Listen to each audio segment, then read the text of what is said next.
Hello अस्सलाम वालेकुम। आप देख रहे हैं इमरान कुलाची यूट्यूब चैनल। आज हमारे साथ डॉक्टर बख्तियार साहब मौजूद हैं। आज इनसे कोई गपशप करेंगे सियासी हवाले से भी। तो आइए चलते हैं डॉक्टर साहब के पास। जी डॉक्टर साहब, क्या जी हाल सर, चाल है? ठीक ठाक है? अल्हम्दुलिल्लाह खैरियत है? अल्हम्दुलिल्लाह। आप कैसे हैं सेहत तबीयत ठीक जी? है? जी अल्लाह का अल्हम्दुलिल्लाह। एहसान है, अल्हम्दुलिल्लाह ठीक ठाक। तो सबसे पहला टॉपिक यही शुरू करते हैं कि ये जो अभी पंजाब असम्बली तहरील हुई है, क्या कहते हैं इसके बारे में? आप कोई बेहतरी की तरफ जाएंगे या अभी भी सियासी इंतशार रहेगा? देखें जी, पहली बात असम्बली के रेफरेंस में जो आपने बात की है ना कि असम्बली के तहलील होने से जी। कोई फ़र्क पड़ेगा या नहीं पड़ेगा, मेरा ख्याल है कि ऑब्वियसली फ़र्क पड़ेगा। और इस तरह का फ़र्क पड़ेगा कि आप अंदाज़ा करें कि जो अ, हुकूमत में लोग बैठे हुए हैं, पैमाने बाला में जो लोग बैठे हुए हैं, या जो लोग हैंडलर्स हैं जो उनको चला रहे हैं, दे आर गोना इफेक्टिंग, सारे ही इफ़ेक्ट हो रहे हैं इससे। तो अगर ये एक स्टेप है, एक आप यूँ समझ लें कि ये एक इशारा है उन लोगों की तरफ जिन लोगों ने इस मुल्क को की साख को कमज़ोर किया हुआ है, कि बिल्कुल सही कह रहे अवाम हैं का आप। जो एक की जो पावर है उसको किसी भी टाइम यूटिलाइज किया जा सकता है। बिल्कुल सही कह रहे हैं। तो इस वक्त सारी जंग जो है ना वो कुर्सी की जंग है। जी जी एग्जैक्टली। खान कहता है कि कुर्सी मुझे दे दो, मैं वज़ीर आज़म हूँ तो ठीक है, वरना नहीं। सही है। हालांकि उसके पास केपी असम्बली भी मौजूद है, गिलगित बल्तिस्तान की असम्बली उसके पास मौजूद है, और पंजाब असम्बली ऑलरेडी उसके पास मौजूद थी। इसको चाहिए था अपना असम्बली में बैठकर अपना किरदार अदा करता, पीडीएम को इस तरह खुला डुला ना छोड़ता। लेकिन बस अकल की बात है, उसके पास शायद अकल की कमी है, या उसके एडवाइज़र जो उसको एडवाइस देते हैं कि आप असम्बली तुड़वा दें, नए इलेक्शन की तरफ जाते हैं। लेकिन अकल के अंधों को ये समझ नहीं आती, पहले से मुल्क इतना पिसा हुआ है महंगाई में और बेरोज़गारी में, डिफ़ॉल्ट होने का ख़तरा मौजूद है ऑलरेडी। कहते हैं लेकिन डिफ़ॉल्ट होगा नहीं। मेरे ख्याल है कि 70-72 साल हो चुके हैं हमारी जो तारीख है ना, जो भी जाने वाली गवर्नमेंट होती है तो वो तो कहती है आन करीब डिफ़ॉल्ट होने वाला है। जी। हमेशा इसी तरह कहते रहे हैं। तो क्या ख्याल है आपका? देखिए, पहली बात तो ये आपने आपका जो अभी जो आपने बात की उसमें पहली बात जो आपने कही कि इमरान खान साहब या उनकी लीगल टीम के रेफरेंस में हम बात कर रहे थे। बिल्कुल, बात पता है क्या है? बात ये होती है कि कोई भी पॉलिटिकल लीडर जो होता है वो उसके साथ एक पूरा नज़रिया चल रहा होता है, उसके साथ एक पार्टी के लोग सारे मिल के चल रहे होते हैं, उसके साथ एक आवाम का समंदर जो है वो उसके साथ चल रहा होता है। तो वो एक अकेली उसकी राय नहीं होती है, वो जमहूरी तौर पर राय कायम की जाती है और फिर वो फैसला लिया जाता है, कंडक्ट किया जाता है। तो मेरा नहीं ख्याल कि इसमें हम ये कह सकते हैं कि हम जो सोच रहे हैं वो ठीक है। हो सकता है कि इसकी कोई पॉजिटिव एज इमरान खान साहब को भी नज़र आ रहा हो या उनके लीगल एडवाइज़र्स को भी नज़र आ रहा हो कि इससे मतलब जो स्टेप वो ले रहे हैं इससे कोई फ़ायदा हो सकता है। चूँकि जितना उन्होंने एफ़र्ट की थी अपने लिए, जिस हद तक वो चाह रहे थे, वो तो उसमें कामयाब नहीं हो सके डेफ़िनेटली। लेकिन अभी जो इनके पास एक ही ऑप्शन बच रहा था वो यही ऑप्शन था, चूँकि जब इंसान को कुछ नज़र नहीं आता तो फिर वो करता है जो उसके पास ऑप्शन, उसके पास अपॉर्चुनिटीज़ होती हैं उसको फिर वो अवेल करता है। तो मुझे लगता है कि अभी जो ये गेम है बड़ी इंटरेस्टिंग अभी होने वाली है, चूँकि पॉलिटिकल गेम है।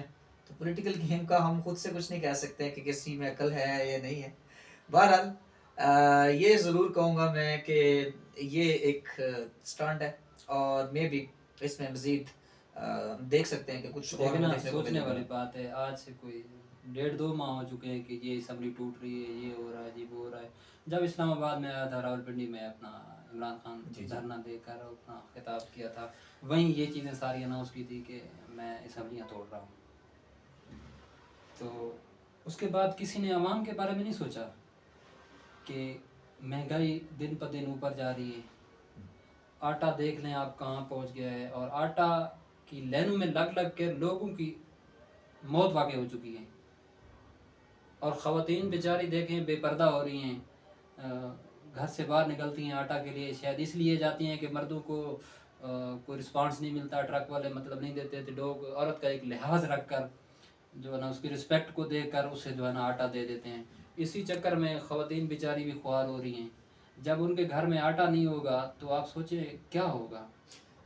बिल्कुल इमरान भाई, मैं आपकी बात में थोड़ी सी एडिशन कर दूँ।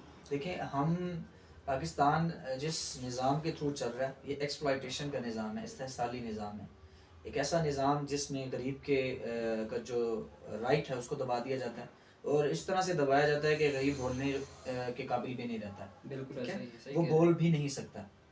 तो ये निज़ाम अब से नहीं बना, पिछले 70 सालों से जब अंग्रेज़ यहाँ से गया था तो उसने एक निज़ाम जो है राइज किया था इस मुल्क के ऊपर, और इस मुल्क के 102% लोगों को बाकायदा तौर पर जो है वो समझा दिया गया था कि आपने किस तरह से इस मुल्क को दोनों हाथों से लूट के खाना है और गरीबों का इस्तेहसाल करते रहना है। तो वो आज तक उसी डगर पे मौजूद है और उसी तरह से ही कर रहे हैं। तो मेरा ये ख्याल है कि जब तक हम अपने अंदर से लीडर पैदा नहीं करेंगे, जब हमारे मैं जब देखता हूँ जनूबी पंजाब की साइड पे लोगों को, आपका चूँकि ताल्लुक जनूबी पंजाब से है, या अपर पंजाब में तो मोस्टली लोग ज़्यादा ज़ाहिर है पढ़े लिखे हैं, लेकिन जनूबी पंजाब में बहुत सारे लोग जिनको मैं देखता हूँ और वो काबिल भी हैं, उनके अंदर एक you know they have a power to do something, लेकिन क्या है कि हम उनके अंदर एक अवेयरनेस का एक एलिमेंट जो है वो कहीं ना कहीं वो लैकिंग की तरफ है। इस वजह से उनके अंदर से लीडर पैदा नहीं हो रहे हैं। जो लीडर बन रहा है वो या तो वो रिवायती तौर पर उसको लीडर एक्सेप्ट कर लिया जाता है, या वो जो है अपनी विरासत में ये पॉलिटिकल लीडरशिप जो है वो गेन करता है। देखें, जब तक हमारे हमारे बच्चों के अंदर से कोई लीडर पैदा नहीं होगा, वो कब पैदा होगा? जब हम उन्हें इस सिस्टम को समझने का मौका मिलेगा, और सिस्टम को समझने का मौका कभी नहीं मिलेगा क्योंकि इतना उलझा दिया गया है, इतना उलझा दिया गया कि गरीब जो है वो अपना खाने की कोशिश करता है कि मैं सिर्फ खाने के लिए कुछ पैसे इकट्ठे कर लूँ, ये मेरे लिए ज़्यादा बेहतर है, बजाय इसके कि मैं ये सोचूं कि गवर्नमेंट में क्या चल रहा है, हमारी इकोनॉमी कहाँ पे जो है वो फॉल कर रही है, या हमारे यहाँ किस किस्म का जो है वो सिस्टम चल रहा है। इस तरह से वो कोई भी नहीं, कोई भी मतलब बेसिक तो कोalition की ज़रूरत है कि हम सब लोग इकट्ठे होकर एक मुद्दे के ऊपर या एक मोटिव के ऊपर बात करके जो है इस मुल्क को एक हकीकी तौर पर आज़ाद कर सकें, जहाँ पर हम हकीकी तौर पर ये कह सकें कि यार अब ये मेरा मुल्क है, अब मैं यहाँ सब कुछ कर सकता हूँ और मुझे हर तरह के राइट्स मिल सकते हैं। आप यहाँ टैक्स देकर टैक्स के मतलब आप टैक्स देने के बाद जो आपको मिलता है उसके रिवार्ड में, मेरा नहीं ख्याल कि वो उतना है जितना कि हमारा राइट होना चाहिए, और आज तक हम ये इस्तेहसाली निज़ाम का जो है वो हिस्सा बन चुके हैं। तो सबसे पहले ज़रूरत ये है कि इस निज़ाम को तब्दील किया जाए, और उसके लिए इनकलाब की ज़रूरत है। और इनकलाब ये नहीं होता कि मैं और आप जो बात करेंगे उससे इनकलाब आता है। इनकलाब वो होता है जो इज्तमाई तर्ज का होता है, जिसमें पूरा मुआशरा शामिल होता है। तो हमारे मुआशरे की तरबियत बेसिकली इसमें ज़रूरी है कि हम तरबियत कर सकें। पहले तो तरबियत करें कि भाई आप लोगों का राइट है, या आप लोग का जो एक ख़ास आप लोगों के से जो पैसे इकट्ठे किए जाते हैं या जो भी चीज़ें कलेक्ट की जाती हैं, ठीक है, उसका इस्तेहसाल हो रहा है। जब तक हम ये चीज़ें नहीं करेंगे, मेरा नहीं ख्याल कि किसी तरह की कोई तब्दीली रहनुमा हो सकती है। Thank you. इसकी वजह ये है कि सर ये जो सरमायादार हैं ना, अशराफिया जिसे कहा जाता है, जी बिल्कुल, इन लोगों ने हमें इन चीज़ों के पीछे लगा दिया है, आटा चीनी घी। एग्जैक्टली, एलिटिज्म और का ये काम अपने है। मसाइल से वो निकलता नहीं है। जब अपने मसाइल से नहीं निकलेगा तो उसे दूसरी चीज़ों का पता ही नहीं होगा, मुल्क के अंदर हो क्या रहा है, मेरे राइट्स क्या हैं, मैं हुक्मरान से क्या ले सकता हूँ। तो अल्लाह पाक इनको हिदायत दे, तो किसी गरीब के बारे में अगर कोई बेहतर सोचें, या कि उनकी फलाह बहबूद के लिए कोई काम करें। आप देख लें 4 साल इमरान खान की गवर्नमेंट आई है, 4 साल 3.5 पौने 4 साल कर गए हैं, तो उसमें भी कोई खातर खा इजाफा नहीं हुआ किसी डेवलपमेंट के कामों में। मैं एक चीज़ थोड़ी सी ऐड कर दूं इसमें, सिर्फ इमरान खान की गवर्नमेंट का ताल्लुक नहीं है, ताल्लुक यहाँ पर नहीं, मैं एक दूसरे पैराए में बात कर रहा था। मैं कहता वो 2 पार्टियां तो आजमाई हुई थी ना, वो तो 2 आजमाए हुए थे ना, पीपी हो गई या नून हो गई। उसके बाद इस तीसरे को मौका दिया गया, इसने भी कोई खातिर खा इकदाम नहीं किए मुल्क के लिए। ये भी उन्हीं बातों पे चल पड़ा है जो पिछले चलते रहे कि आने वाली गवर्नमेंट खा गई है, खजाना खा लिया है, मेरे पास है कुछ नहीं। पहले वो कहता रहा कि मैं IMF के पास नहीं जाऊंगा, फिर वो साल लेट डिले करने के बाद जब अपने पास रिजर्व खत्म हो गए तो फिर वो IMF के पास गया है। इतने में वो सियासी कशमकश हर तरह से शुरू होती रही।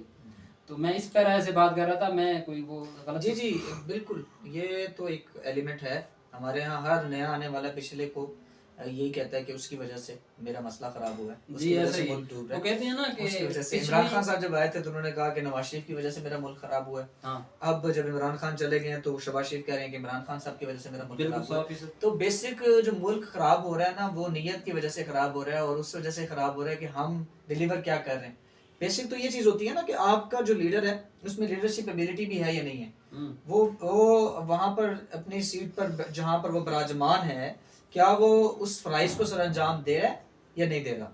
तो सबसे जरूरी बात तो ये होती है इस टाइम जो हमारे प्राइम मिनिस्टर साहब बैठे हुए हैं जो भी हैं, लाइक शहबाज शरीफ साहब की अगर हम बात करते हैं, तो जिस पैराहे में अभी थोड़ी देर पहले आप बात कर रहे थे, मैं उसी में ही आपको ये मतलब कहता हूँ कि अब देखें अभी जो चीज डिलीवर की जा रही है, जो वादे किए गए थे और अब जो डिलीवर की जा रही है, अभी गरीब का रहना जो है वो मेरे ख्याल में हराम हो चुका हुआ है। वो तो उसके लिए तो बहुत ज्यादा आसान है, रोटी के हासिल करने से ज्यादा आटा ज्यादा हासिल करने की निस्बत उसके लिए बहुत ज्यादा आसान हो चुकी है। एक दूसरे को बुरा भला कहने के लिए उसके अंदर गरीब पिस रहा है, मुल्क पिस रहा है। अभी देखें ना, जिनेवा कॉन्फ्रेंस हुई है, उसके अंदर बहुत बड़ी रकम इकट्ठी हुई है। जी बिल्कुल, अनाउंस तो हो गई है ना। जी जी। देखिए हम बेशक भिखारी हैं, इसमें कोई शक नहीं, भिखारी हैं। मुल्क के जितने हुक्मरान हैं ये सारे भीख मांगने के लिए बाहर जाते हैं, लेकिन किसके लिए? इस मुल्क की आवाम के लिए, इस मुल्क के लिए, बेहतरी के लिए। तो इसके ऊपर भी इमरान खान ने अपना बयान जारी किया है कि भीख मांगने के लिए गया है, किसी ने रिस्पॉन्स नहीं दिया। उन्होंने तो इतनी बड़ी रकम अनाउंस कर दी है, तो ये बहुत बड़ी रकम है। लेकिन वो स्ट्रक्चर तो हमारे पैसों से ही बनेगा, जो डॉलर हमारे मुल्क में आएंगे वो भी तो बेहतरी होगी ना हमारे लिए। तो मेरे ख्याल में इखलाकी तर्ज की एक बात है। मेरा नहीं ख्याल कि इसका ताल्लुक पॉलिटिक्स से होना चाहिए कि उन्होंने कहा कि जी भीख मांगने चले गए हैं या उन्होंने रिस्पॉन्ड नहीं किया। ये एक इनफरादी सोच भी हो सकती है। जी बिल्कुल, ये एक सियासी सोच नहीं हो सकती। इनफरादी तौर पर वो मुझे भी बुरा कह सकते हैं, मैं इमरान खान साहब को बुरा कह सकता हूँ, नवाज शरीफ को कह सकता हूँ, और इमरान खान साहब नवाज शरीफ को। ऑब्वियसली जब हम नवाज शरीफ को या शहबाज शरीफ को बुरा कह सकते हैं तो ही हैज अ राइट कि वो भी कह सकता है। ये एक आप कह सकते हैं कि इनफरादी तर्ज की सोच है। देखिए किसी उसको हुक्मरान को इस तरह की जुबान इस्तेमाल नहीं करनी चाहिए। ये डिकोरम के थोड़ा सा अगेंस्ट होता है कि अगर आपको अल्लाह ताला ने इज्जत दी है तो you must have to cooperate with the people, या आपको इस तरह से बिहेव करना चाहिए कि लगे कि आप लीडर हैं। बिल्कुल मतलब चलिए जी, आज की नशीस खत्म करते हैं। फी अमानिल्लाह एंड अल्लाह हाफिज़।